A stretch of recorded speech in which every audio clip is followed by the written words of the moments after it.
1월 16일 영상 예배를 시작하시겠습니다. 우리 찬송가 595장을 함께 부르시겠습니다.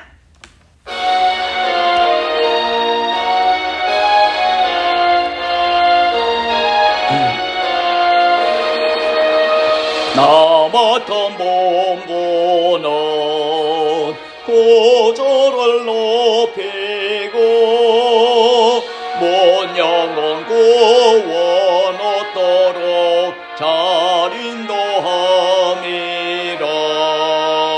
부르심 받도록 내 형제 섬기며 구주의 뜻을 따라서 내 정성 다하리.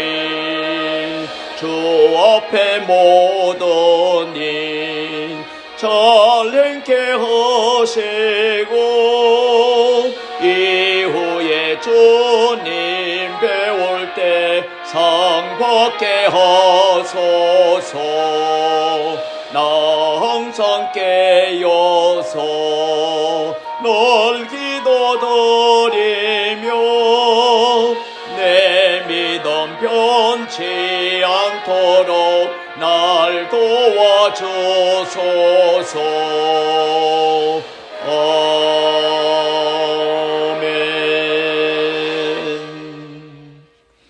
오늘 우리에게 주시는 하나님의 말씀은 신약성경 마태복음 25장 14절에서 23절까지 말씀이 되겠습니다. 신약성경 43페이지입니다. 또 어떤 사람이 타국에 갈 때 그 종들을 불러 자기 소유를 맡김과 같으니 각각 그 재능대로 한 사람에게는 금 5달란트를, 한 사람에게는 2달란트를, 한 사람에게는 1달란트를 주고 떠났더니 5달란트 받은 자는 바로 가서 그것으로 장사하여 또 5달란트를 남기고 2달란트 받은 자도 그같이 하여 또 2달란트를 남겼으되 1달란트 받은 자는 가서 땅을 파고 그 주인의 돈을 감추어 두었더니 오랜 후에 그 종들의 주인이 돌아와 그들과 결산할세 5달란트 받았던 자는 5달란트를 더 가지고 와서 이르되 주인이여 내게 5달란트를 주셨는데 보소서 내가 또 5달란트를 남겼나이다. 그 주인이 이르되 잘하였도다. 착하고 충성된 종아, 내가 적은 일에 충성하였음에 내가 많은 것을 내게 맡기리니 내 주인의 즐거움에 참여할지어다 하고 2달란트 받았던 자도 와서 이르되 주인이여 내게 2달란트를 주셨는데 보소서 내가 또 2달란트를 남겼나이다. 그 주인이 이르되 잘하였도다. 착하고 충성된 종아, 내가 적은 일에 충성하였음에 내가 많은 것을 내게 맡기리니 내 주인의 즐거움에 참여할지어다 하고. 아멘. 이 말씀에 귀한 은혜가 있으시기를 바랍니다. 오늘 이 말씀을 가지고 성공적인 삶의 비결이라는 제목으로 하나님의 말씀을 묵상하고자 합니다. 잠깐 기도드리시겠습니다. 좋으신 아버지 하나님, 은혜를 고맙고 감사합니다. 오늘도 아버지 하나님의 거룩한 날, 거룩한 주일, 아버지 하나님의 존전에 나오지는 못해도 우리가 각자 처소에서 아버지 하나님 앞에 경배하며 찬양하며 신령과 진정으로 주님 앞에 나아갈 수 있는 우리 모든 성도들의 아름다운 모습을 허락하신 아버지 하나님 고맙고 감사합니다. 오늘도 아버지 하나님께서 예비하신 놀라운 은혜의 자리에 말씀을 통하여 우리에게 은혜를 주시고 그 말씀의 깊은 깨달음을 통하여 우리도 바른 진리를 찾아 나갈 수 있는 복되고 거룩한 하나님의 백성으로서의 삶을 살아갈 수 있도록 은혜 베풀어 주시옵소서. 예수님 이름으로 감사하며 기도드리옵나이다. 아멘. 1968년 10월 20일 멕시코시티의 올림픽 경기장에서는 마라톤 선수를 기다리는 관중들로 가득 차 있었습니다.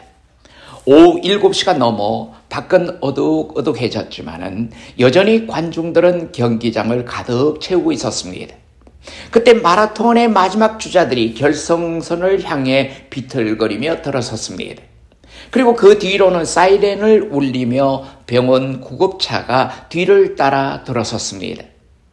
병원 구급차는 바로 탄자니아의 선수를 따라오고 있었던 것입니다.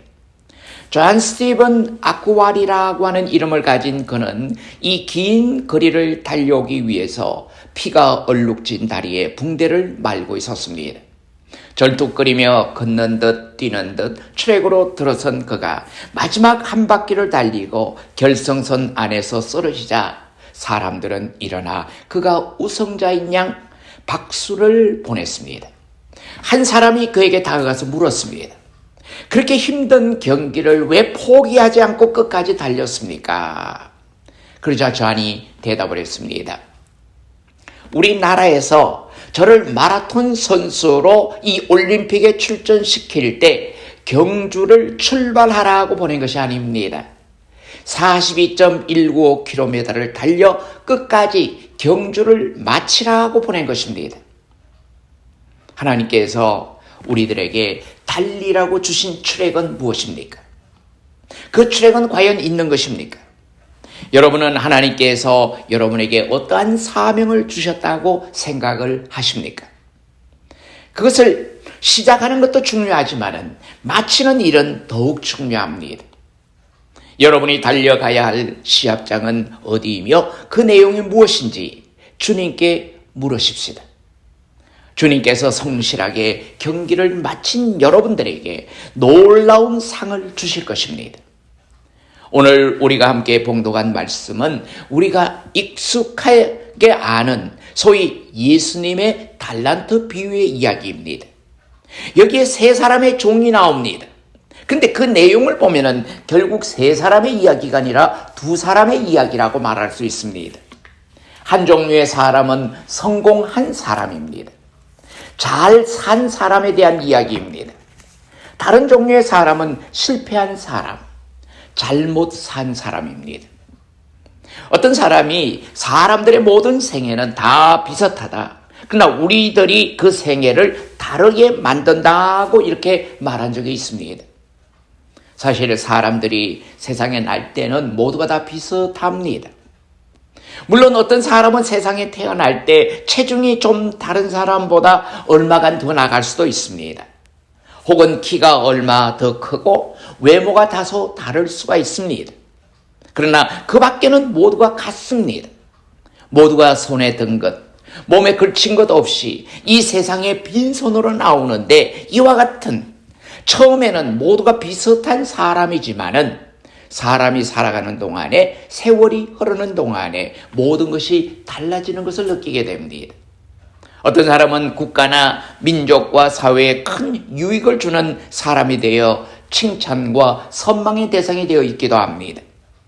그렇지만 또 어떤 사람은 이웃과 사회에 큰 손해를 끼치며 부담을 주는 사람이 되어서 비난과 빈축의 대상이 되기도 합니다.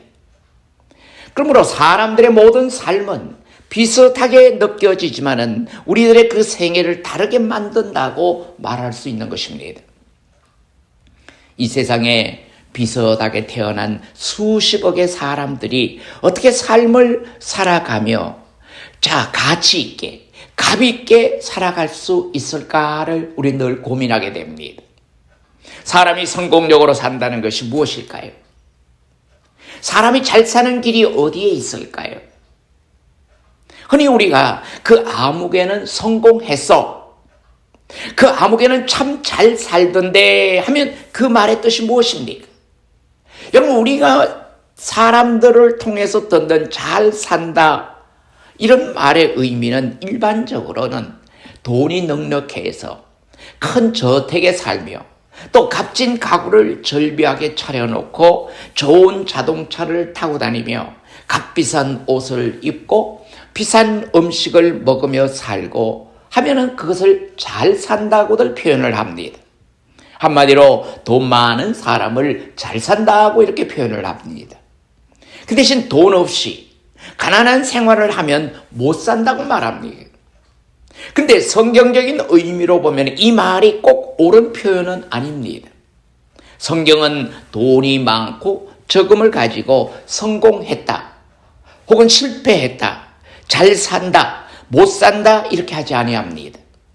예수님도 분명히 말씀하셨습니다. 사람의 사는 것이 가산에 넉넉한 데 있는 것이 아니다.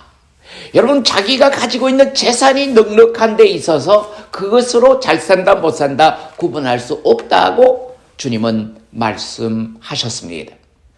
그러므로 엄격히 말하면은 세상에서 돈이 많고 적은 것은 부유하고 빈곤한 것으로 넉넉하다 가난하다 하는 말로는 표현을 할 수 있지만은 그것이 곧 잘 산다 못 산다 하는 말로 표현되면 그것은 잘못된 것이라고 봅니다. 부자가 잘 사는 것 아니고 가난한 사람이 못 사는 것이 아니기 때문입니다. 부자가 못 살 수도 있고 가난한 사람이 잘 살 수도 있습니다. 그리고 또 한 가지 우리가 기억하고 지나갈 것이 있습니다. 그것은 우리가 늘 말하고 좋아하는 복이라고 하는 개념입니다. 여러분, 우리는 복의 개념을 어디에다가 두고 삽니까? 새해가 되면은 누구나 만날 때 복 많이 받으세요 하는 인사를 서로 주고받습니다. 다른 사람을 축복하는 일이 얼마나 아름답습니까? 얼마나 흐뭇합니까? 그런데 이 복의 개념도 믿지 않는 사람들은 복이라고 말하면 오래 살고 또 넉넉하게 누리며 살고 건강하게 살고 세상에서 명예가 있게 살고 죽을 때 잘 죽으면 오복, 즉 5가지 복을 다 받았다고 이렇게 말을 합니다. 그러나 우리 기독교에서 말하는 복은 그런 복이 아닙니다. 예수 믿어서 오래 살고 부자 되고 출세하고 요새 같으면 아이들이 대학도 척척 잘 들어가고 졸업한 후에 직장도 척척 문제없이 들어가면 복을 받았다고 생각을 합니다. 그러나 여러분들이 아시는 대로 예수 믿는다고 하는 것은 꼭 장수하는 것도 아니고 꼭 부자가 되는 것도 아니고 꼭 출세하는 것도 아닙니다. 왜 그렇습니까? 우리 기독교에서 말하는 복은 눈에 보이는 것이 아니기 때문입니다. 이에 성경은 우리에게 여러 곳에서 분명히 말씀해 주고 있습니다. 고린도후서 4장 18절 말씀해 보면은 우리가 주목하는 것은 보이는 것이 아니요 보이지 않는 것이니 보이는 것은 잠깐이요 보이지 않는 것은 영원함이라. 여러분, 우리는 영혼에 대한 기대 속에서 살아갑니다. 보이지 않지만 우리는 영원한 것을 기대하고 그것을 잡기 위해서 우리는 달려갑니다. 또 고린도후서 5장 7절에 보면은 이는 우리가 믿음으로 행하고 보는 것으로 행하지 아니함이로다. 로마서 8장 24절에 가서는 우리가 소망으로 구원을 얻었음에 보이는 소망이 아니니 보는 것을 누가 바라리요? 볼 수 있는 것을 누가 바라겠느냐는 것입니다. 그리고 로마서 14장 17절에 가서는 하나님의 나라는 먹는 것과 마시는 것이 아니요 오직 성령 안에 있는 의와 평강과 희락이라. 여러분, 우리는 성령 안에서 누릴 수 있는 의와 평강과 희락이 우리에게 참된 행복이라고 하는 것을 말해주고 있는 것입니다. 무슨 말씀입니까? 세상에 보이는 것을 많이 얻고 적게 얻음에 복이 있고 없다고 말할 수 없다는 것을 성경은 분명히 말씀하고 있는 것입니다. 여러분, 예수님을 한번 보십시오. 그는 가난한 가정에서 태어나서 가난하게 자랐습니다. 그는 대학을 졸업한 사람도 아닙니다. 그는 무슨 책을 쓴 것도 아닙니다. 그는 먼 나라에 여행을 해본 적도 없었습니다. 그는 33살 청년 때에 비참하게 그 당시 가장 가혹한 형벌이었던 십자가에서 죽으셨습니다. 사람의 보이는 면으로만 생각하면 그는 실패한 사람이요 잘못 산 사람이요 복이 없는 사람이었습니다.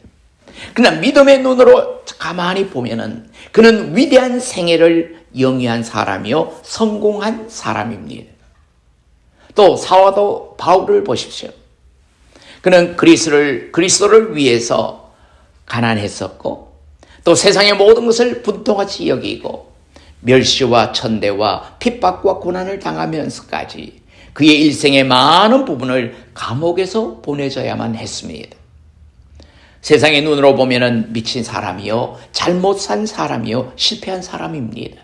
자기가 가진 학식과 자기가 가진 모든 지위를 동원하면 얼마든지 편안하고 얼마든지 안정된 삶을 누릴 수 있을 텐데, 그는 믿음을 지키기 위해서 어떤 의미에서는 인간적인 눈에서 실패한 사람으로 보일 수도 있습니다. 그러나 그는 선한 싸움을 잘 싸웠고 달려갈 길을 잘 마쳤고 끝까지 믿음을 잘 지켜서 의의 면류관을 받은 성공적인 삶을 영위한 사람이라고 하는 것입니다.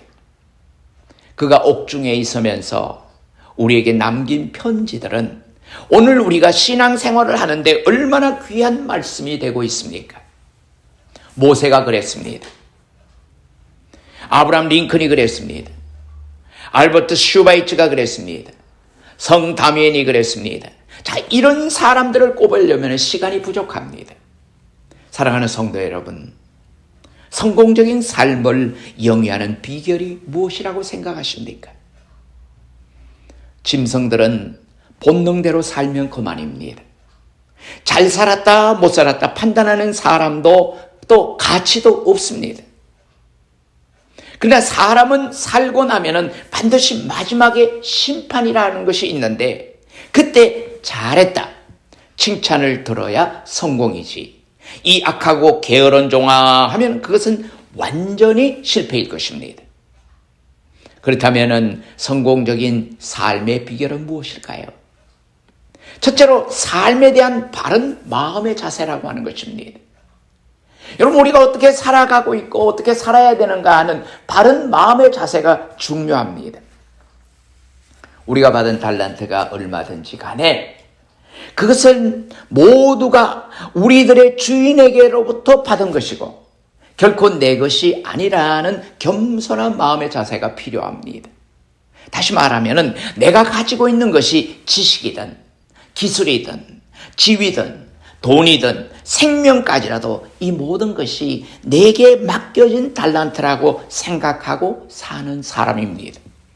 이런 사람은 모든 것이 우리의 창조주가 되시는 하나님을 중심으로 해서 모든 것을 그의 것으로 여기고, 우리는 다만 그에게서 위탁받은 또 부탁받은 청지기에 불과하다고 하는 이런 생각을 해야 하는 것입니다. 그렇기 때문에 자기 자신을 위해 살지 않고 무엇을 하든지 하나님을 위하여, 하나님의 영광을 위하여 일하는 사람들입니다. 그러므로 이러한 사람들은 하나님이 기뻐하실 것이 무엇인가, 하나님의 뜻이 어디 있을까 하는 것을 늘 생각하며 일하며 살아가고 있는 것입니다. 하나님이 기뻐하실 일을 하면 그것으로 기뻐하는 것입니다. 여러분, 우리는 내가 누릴 수 있는 것을 다 누리지 못했다고는 불만 속에 살아갔지만은, 내가 하나님께서 맡기시고 하나님이 원하시고 하나님이 기뻐하실 일을 감당하는 그것으로서 나는 만족하며 산다고 할 때에 진정한 기쁨을 누릴 수가 있고 진정한 성공을 느낄 수가 있는 것입니다.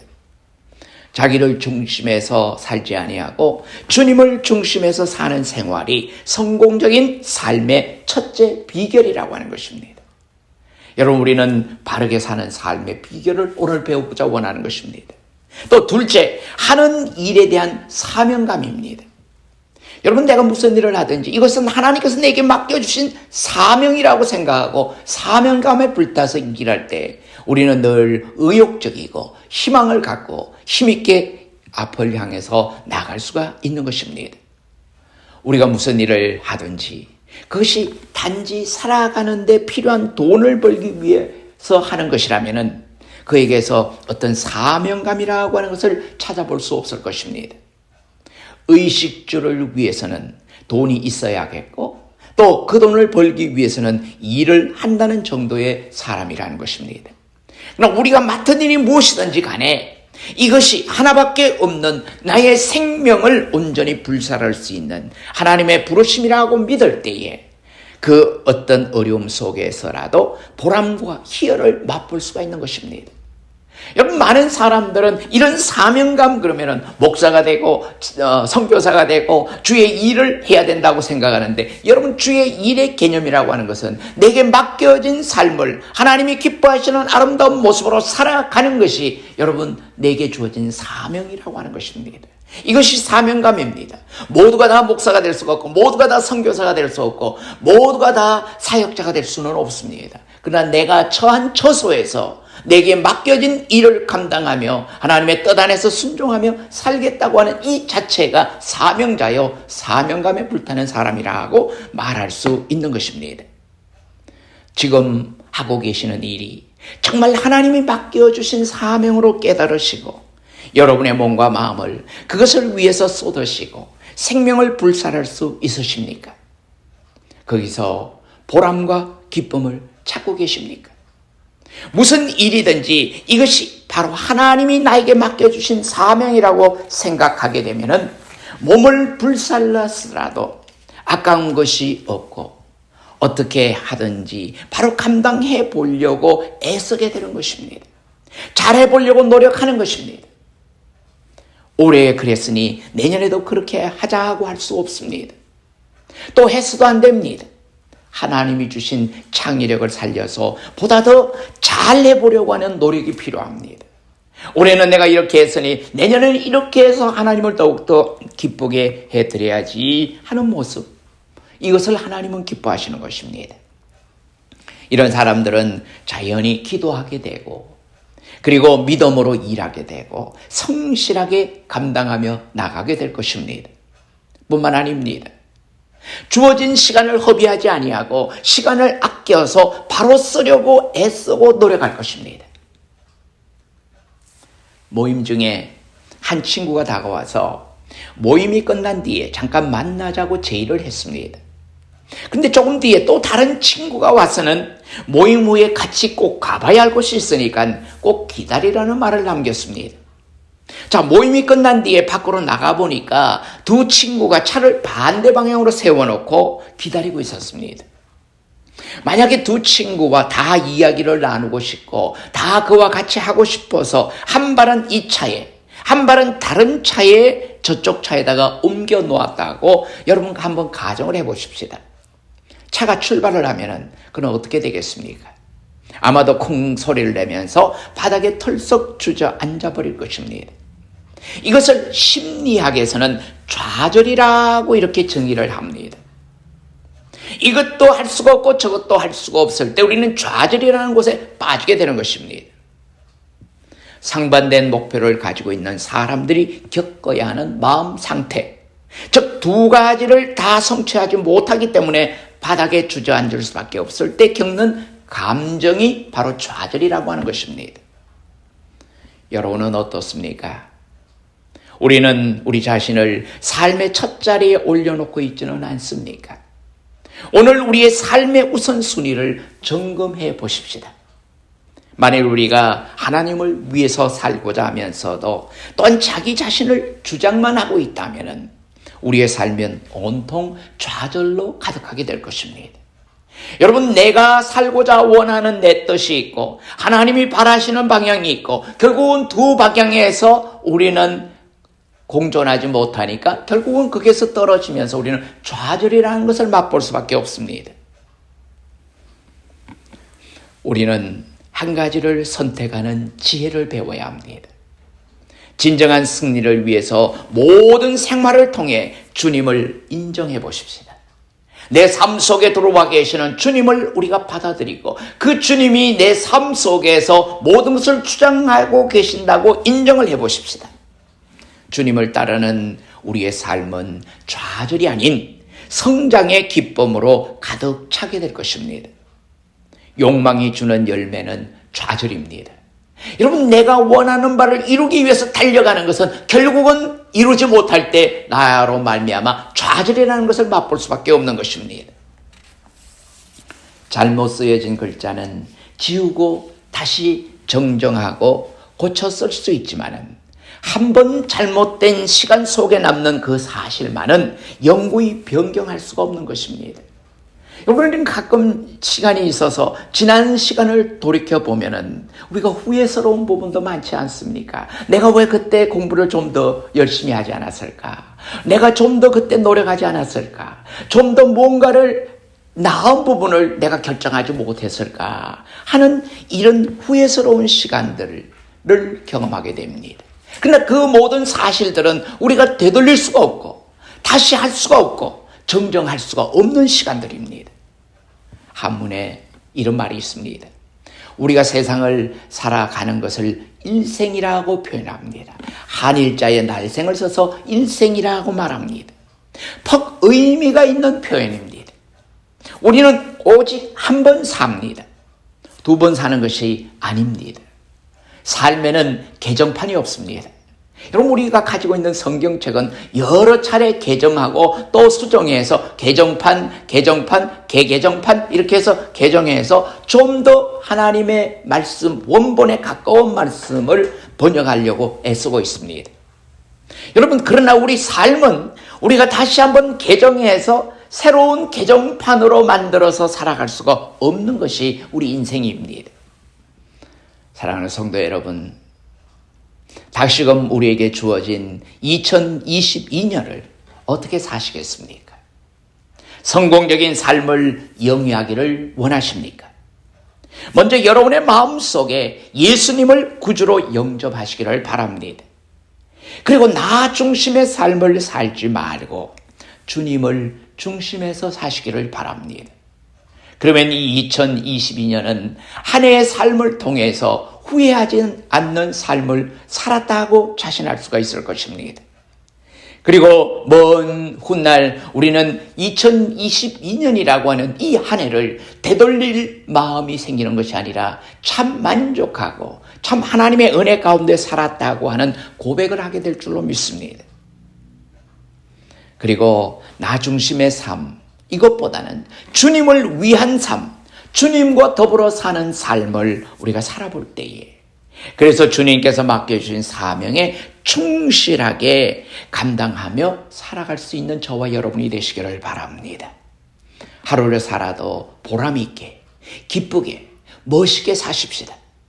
오늘 우리 모든 성도들의 삶이 성공적인 삶이 되시기를 주님의 이름으로 축원합니다. 기도하시겠습니다. 사랑의 아버지 하나님, 주님의 은혜를 고맙고 감사합니다. 우리는 늘 부족하고 연약한 것을 느끼며 살아갑니다. 그러나 우리는 이 땅에 살면서 하나님의 뜻에 합당한 아름다운 모습으로 성공적인 삶을 주님 앞에서 살아드리기를 소망합니다. 아버지 하나님, 연약한 우리들에게 깊은 진리의 말씀을 통한 깨달음이 있게 하여 주시고 그 말씀을 통해서 우리 모두가 다 변화되고 참된 길을 발견하며 나아갈 수 있는 귀한 자리에 이르게 인도하여 주시옵소서. 여러 가지 아버지 하나님, 세상적인 상황이 어렵고 힘들지만은 우리가 이 어렵고 힘든 과정들을 통해서 하나님의 깊으신 뜻을 다시 한번 돌아볼 수 있고 다시 한번 느낄 수 있는 좋은 시간들이 되기를 원합니다. 이 시간들을 통해서 우리 자신들의 지난 시간들을 돌아보고 앞으로 우리가 어떻게 살아야 하나님의 뜻에 합당한 모습으로 살 것인가, 우리가 어떻게 하면 하나님의 은혜 가운데서 성공적인 삶을 누릴 수 있을까를 늘 생각하며 기억하며 살아가는 우리 성도들이 다 되게 축복하여 주시옵소서. 이제는 우리 주 예수 그리스도의 크신 은혜와 하나님 아버지의 무궁하신 사랑하심과 성령님의 감동, 감화, 교통, 위로 인도하심이 이제 아버지 하나님 우리의 남은 시간 동안 또 금년에 허락하신 2022년 한 해 동안 성공적인 삶을 살아가기로 작정하는 우리 사랑하는 성도들 머리머리 위에 이제로부터 영원히 함께 계시옵기를 간절히 축원하옵나이다.